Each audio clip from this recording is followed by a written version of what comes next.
News live में आपका स्वागत है। मैं हूं आपके साथ पूजा सिंह चौहान। आइए देखते हैं कुछ खबरें विस्तार से।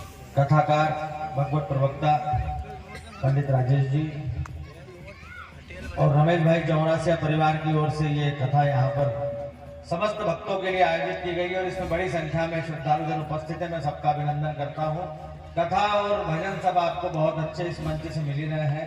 मैं तो आप सबके चरणों में केवल यही प्रणाम निवेदन करता हूँ कि जीवन में कई चीजें हमें प्रतिदिन मिलती हैं, उनमें ऐसी वस्तुएं भी मिलती है, ऐसी चीजें भी मिलती है जिनसे हम मिलना नहीं चाहते, लेकिन जाने अनजाने मिल जाते हैं। और सुख और दुख ये भगवान ने सबको प्रदत्त किए हैं। सुख मिलता है तो दुख भी मिलता है, इसलिए सबको सहर्ष स्वीकार करना ही एक अच्छे मनुष्य की पहचान है। जब सुख दुख में हम सम रहना सीखते हैं और साथ ही साथ हर क्षण को भगवान की भक्ति में लीन रखते हैं तो भगवान भी हमारी चिंता करता है।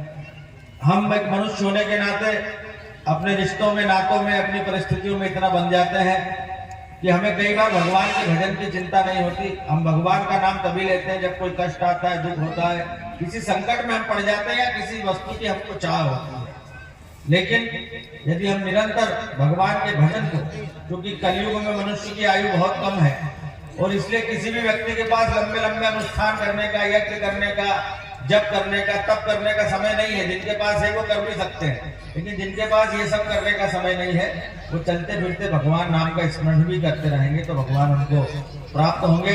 और इसलिए जितने बड़े बड़े भक्त हुए हैं भगवान के, उन सबने भगवान से केवल भक्ति ही मांगी है कि प्रभु हमें आपकी भक्ति ही दीजिए और इतनी भक्ति दीजिए जो कभी किसी भी युग में, किसी भी क्षण में, किसी भी परिस्थिति में कम नहीं है। तो भगवान से अगर आप यही मांगेंगे कि हमारी आपके चरणों में भक्ति, आपके प्रति प्रेम हमारा कम नहीं हो, तो हम निश्चित ही भगवान को प्राप्त करेंगे। आप सभी के चरणों में, गुरुदेव के चरणों में प्रणाम करता हूँ। बहुत बहुत धन्यवाद। सादर जय श्री।